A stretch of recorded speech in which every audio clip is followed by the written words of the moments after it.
Damai sejahtera Allah yang melampaui segala akal, itulah yang memelihara hati dan pikiran saudara-saudara di dalam Kristus Yesus Tuhan kita.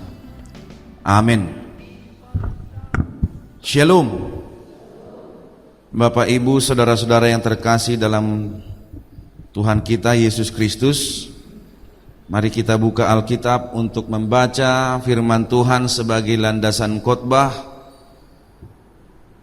dalam ibadah minggu pertama setelah Trinitatis pada hari ini, yang diambil dari kitab Injil Lukas pasal 8, dimulai dari ayat 26 sampai ayat 39.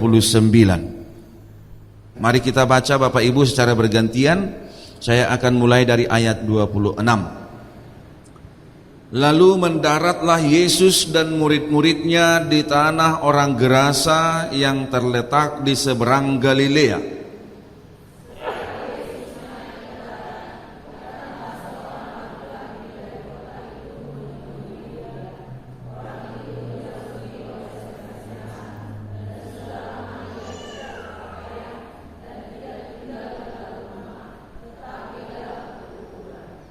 Ketika ia melihat Yesus, ia berteriak lalu tersungkur di hadapannya dan berkata dengan suara keras, "Apa urusanmu dengan aku, hai Yesus, anak Allah yang maha tinggi? Aku mohon kepadamu supaya engkau jangan menyiksa aku."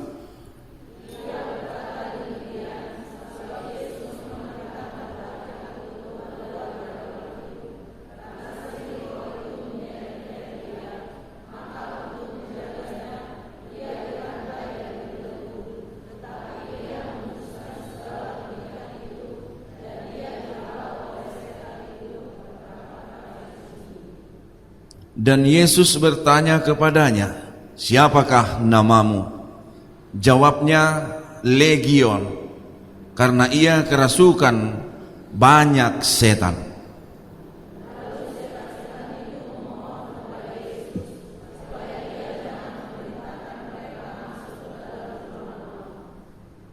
Adalah di sana sejumlah besar babi sedang mencari makan di lereng gunung. Lalu setan-setan itu meminta kepada Yesus supaya ia memperkenankan mereka memasuki babi-babi itu. Yesus mengabulkan permintaan mereka.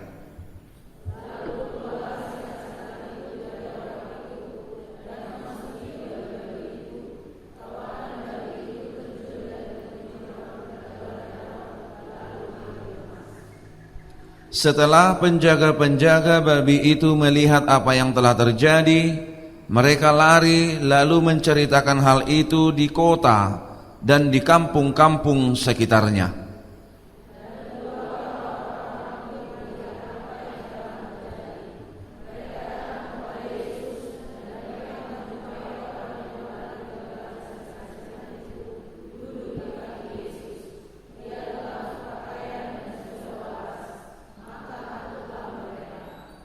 Orang-orang yang telah melihat sendiri hal itu memberitahukan kepada mereka bagaimana orang yang dirasuk setan itu telah diselamatkan.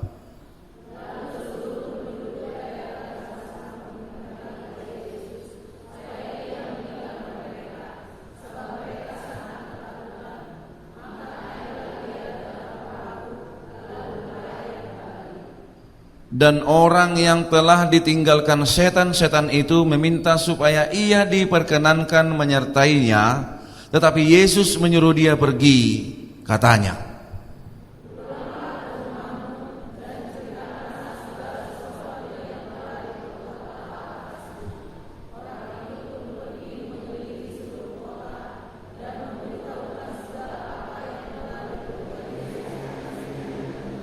demikian firman Tuhan. Bapak, Ibu, saudara-saudara yang terkasih dalam nama Tuhan kita Yesus Kristus, firman Tuhan untuk kita hari ini diikat oleh tema Yesus menaklukkan roh jahat. Saudara-saudara, ada 3 pesan firman Tuhan ini yang penting untuk kita catat menjadi pedoman kehidupan kita. Yang pertama adalah jangan pernah berurusan dengan roh jahat. Yang namanya roh jahat sudah pasti sangat jahat. Roh jahat itu benar-benar ingin menghancurkan. Tidak ada yang baik dari roh jahat.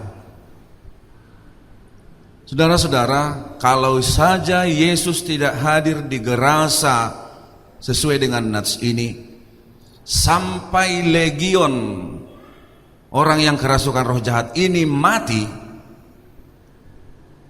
iblis itu tidak akan pernah mau keluar dari tubuh itu. Sampai Yesus hadir di situ, atau paling tidak ada orang lain yang menyebutkan nama Yesus untuk mengusir roh itu, dia tidak akan meninggalkan jiwa itu. Lihatlah kekuatannya Bapak Ibu, ketika orang-orang yang mengasihi orang ini, ketika orang-orang yang mengasihi orang ini mencoba untuk mengupayakan supaya orang ini bebas dari belenggu setan dengan mengikatnya, lihatlah bagaimana kekuatannya membebaskan diri. Diceritakan tadi bagaimana dia melepaskan belenggu itu, menghancurkan tali-tali pengikat itu,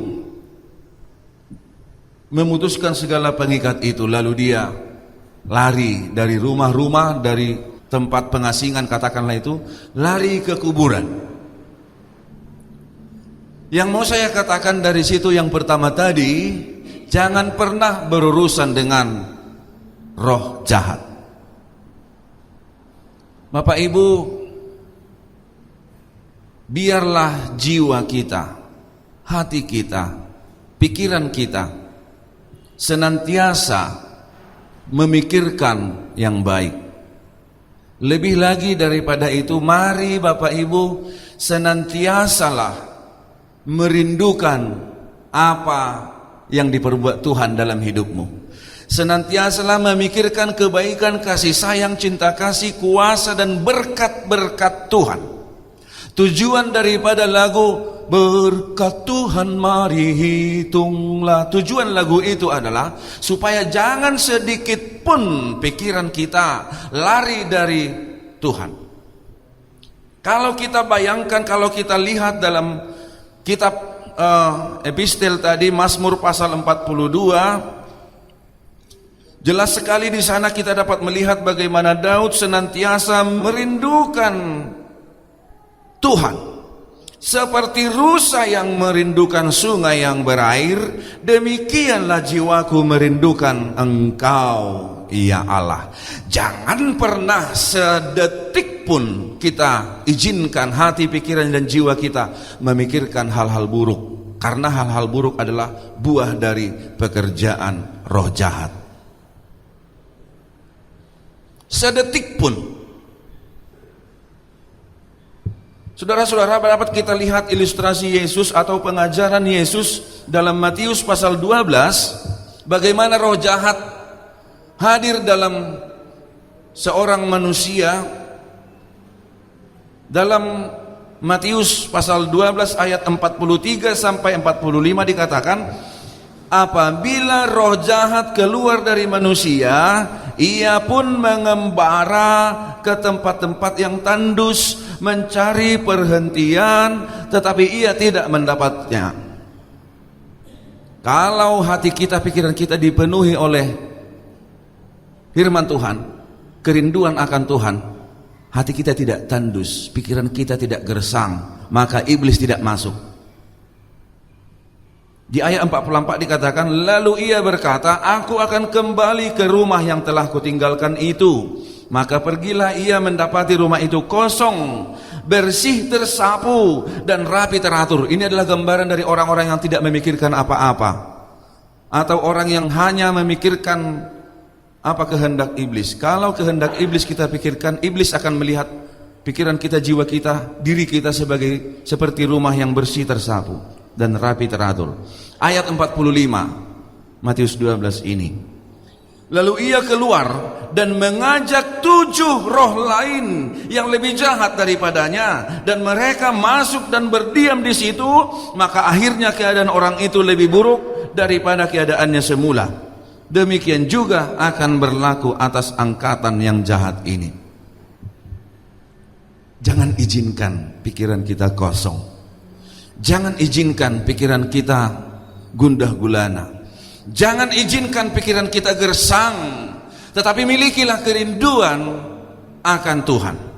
Sebagaimana Raja Daud dalam epistel tadi, dia merindukan keindahan bait Tuhan, dia merindukan ramainya orang yang berjalan menuju perayaan. Bahkan di sana juga dikatakan tadi ayat 5 ini, Mazmur 42, inilah yang hendak kuingat sementara jiwaku gundah gulana. Dalam keadaan gundah gulana, Raja Daud hanya ingin mengingat ini, bagaimana aku berjalan maju dalam kepadatan manusia, mendahului mereka, berlari berlomba-lomba supaya lebih cepat sampai ke rumah Tuhan.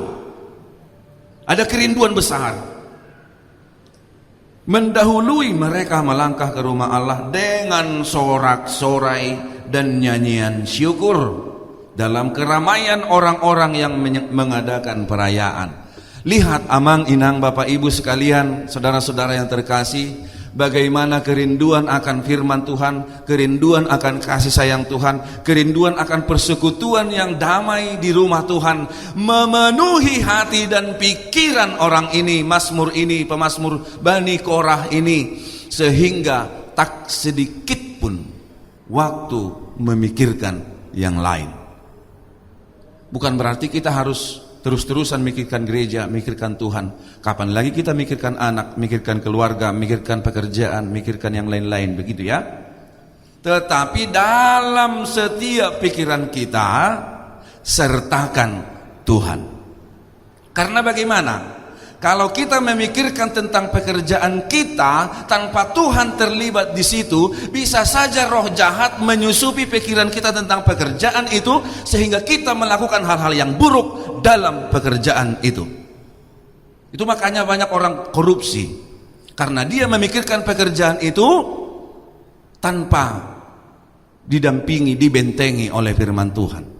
Itu maksudnya, setiap saat biarlah firman Tuhan menyertai hati dan pikiran kita.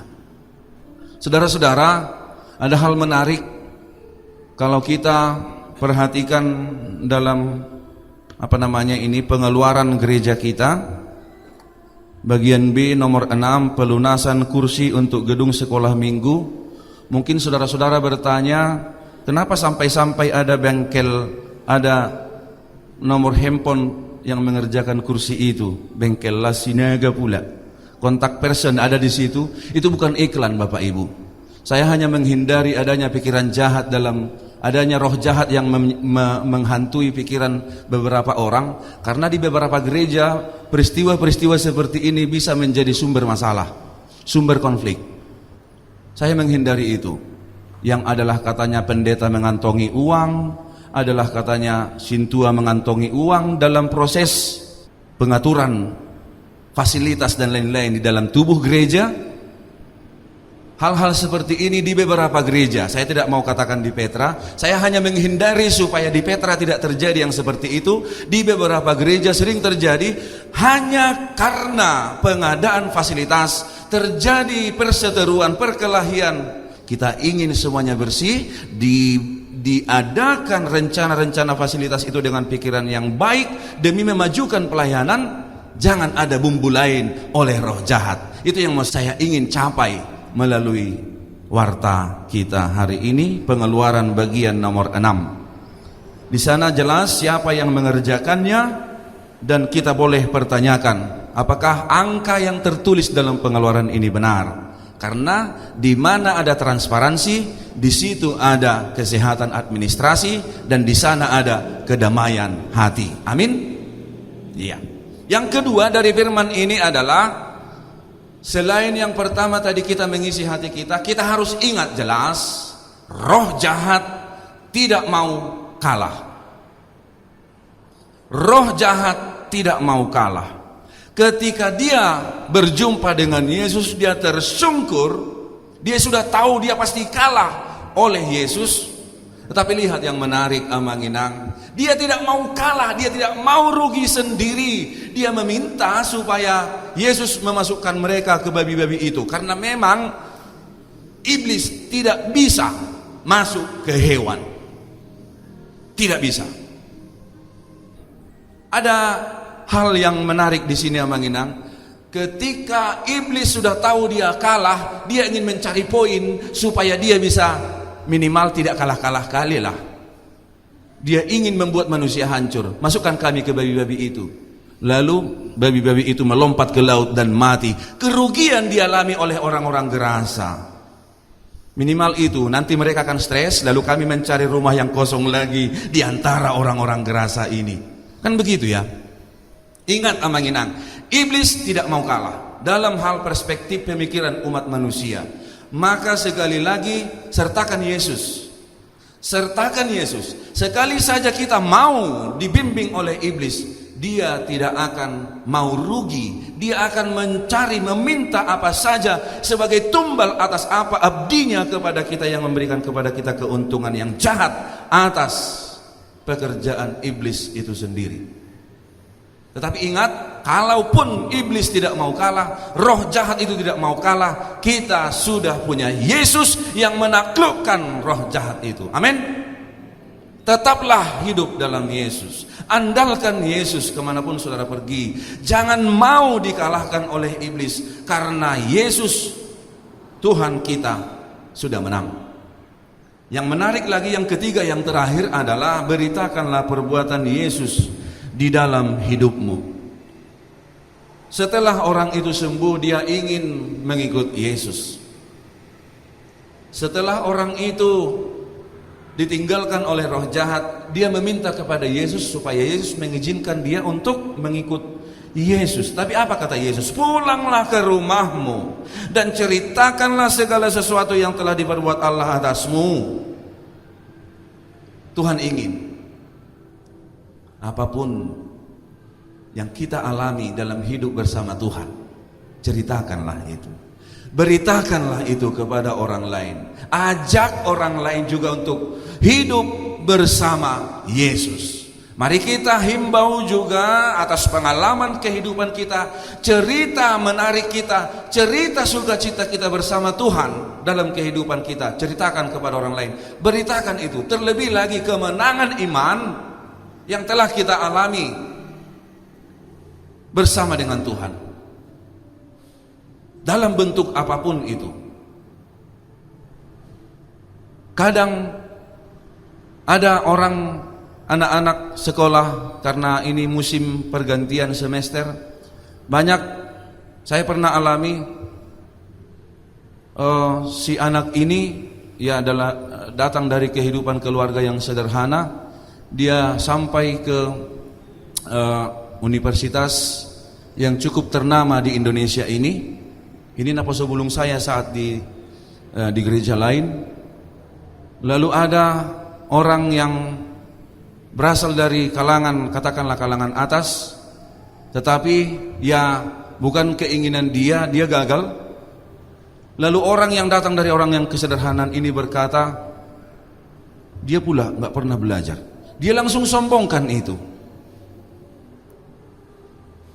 Saya tidak tahu bagaimana nasibnya. Dia masih melanjut, dia masih proses studi.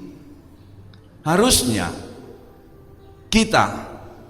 dia harus menceritakan bahwa apa yang dia peroleh itu, walaupun hasil usahanya belajar sungguh-sungguh dan lain sebagainya, dia harus bersyukur kepada Tuhan, dan dia harus merasakan bahwa Tuhanlah yang bekerja dalam proses ujian saya, lalu Tuhan jugalah yang telah menetapkan bahwa saya harus menang. Dan tidak hanya pada detik ini, Tuhan juga sudah merancangkan keadaan hidup saya jauh di depan. Harusnya begitu cara hidup orang percaya. Biar bagaimanapun keadaan hidupnya sekarang, separah apapun kehidupannya sekarang, Tuhan sanggup pulihkan. Bersama Tuhan, cerita hidup kita menjadi lebih menarik, Episode-episode selanjutnya yang hendak kita masuki akan lebih menarik lagi. Mari ceritakan itu. Itu yang penting. Maka saya mau ajak kita semua Bapak Ibu, kita pastilah sudah merasakan banyak hal yang indah bersama Tuhan kita Yesus Kristus yang telah mengalahkan, menaklukkan roh jahat. Ceritakanlah. Berbahagialah ketika orang lain, saudara-saudaramu juga merasakan hal yang sama yang telah saudara-saudara rasakan. Ajak orang lain masuk ke dalam sukacita, sorak-sorai atas nama Tuhan dengan menceritakan seperti orang ini.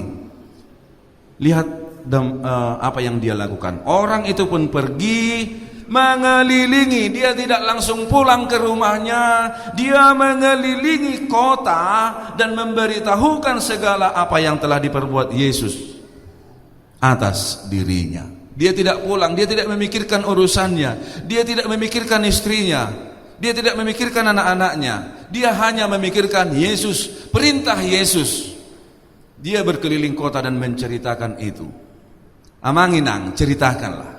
Berita homa ahana tonggi naong tadai dingolu na tahilala rab doh Tuhani. Asamonak kita, asamonang dongata, asamonang akana marsaki na tongon di dodoni tod di najahati dope sahat tu saunari. Banyak sekali yang manginang di zaman sekarang, apalagi di zaman maju ini, kita saksikan di sekitar kita masih banyak roh jahat yang masih menguasai hati dan pikiran orang-orang lain. Biarlah mereka juga ikut merasakan sukacita yang kita rasakan hari ini. Sekali lagi, biarlah hati dan pikiran kita, totalitas kehidupan kita hidup bersama Yesus. Amin. Kita bersatu dalam doa. Terima kasih Tuhan atas firman-Mu yang menyapa kami, yang mengajari kami supaya kami senantiasa percaya kepada Tuhan. Tuhan telah mengalahkan, menaklukkan roh jahat. Ketika kami berserah, percaya penuh, yakin dalam keteguhan hati atas kemenangan anak-Mu Yesus Kristus atas kuasa kegelapan, kami senantiasa kuat menghadapi roh jahat yang saat ini tidak lagi berbentuk seperti zaman dahulu. Saat ini sudah berbentuk yang baru dalam teknologi, dalam kemajuan, dalam ekonomi, dalam pendidikan, dalam segala hal. Roh jahat telah bertransformasi juga. Ya Tuhan, ketika iblis semakin mengubah diri untuk menggoda kami, maka izinkanlah kami juga semakin kuat. Biarlah setiap waktu totalitas kehidupan kami hanya memikirkan dan merencanakan kehidupan yang disertai oleh anak-Mu Yesus Kristus. Bapa Surgawi, kami tahu kami pasti menang. Kami tahu iblis tidak mau kalah, tetapi bersama Yesus kami pasti menang. Ajar kami Tuhan untuk menikmati berkat-berkat keselamatan yang telah Tuhan ciptakan dalam kehidupan kami. Terlebih karya-karya penebusan yang dilakukan Yesus Kristus, sehingga kami dibebaskan dari dosa. Ya Tuhan, mampukanlah kami semua untuk berangkat menceritakan itu kepada orang lain, di mana bumi ini masih dipenuhi oleh roh jahat. Bumi ini masih ditaklukkan, dikuasai oleh roh jahat. Dan kami orang-orang yang percaya kepadamu menyaksikan banyak sekali orang yang ditindas oleh roh-roh jahat, roh-roh zaman, dan juga perkara-perkara yang tidak baik. Kami mohon Tuhan, biarlah kami ikut memberitakan perbuatan Tuhan, sehingga banyak lagi orang yang dimerdekakan dari penindasan roh jahat. Karena kami memiliki satu nama yang kuat, Yesus Kristus. Terima kasih Tuhan, biarlah firman-Mu menjadi pedoman kehidupan kami. Kami hidup bersama Tuhan Yesus. Sepanjang kehidupan kami hanya memikirkan sukacita bersama Tuhan Yesus. Berkati seluruh jemaat-Mu Tuhan. biarlah kami semua hidup di dalam penyertaan Tuhan. Di dalam perkara-perkara kehidupan juga kami mohon Tuhan bimbing, Tuhan mampukan, Tuhan kuatkan untuk menghadapinya, sehingga kami tetap bersuka cita di dalam segala waktu. Terima kasih Tuhan. Dalam nama Tuhan Yesus Kristus kami berdoa. Amin.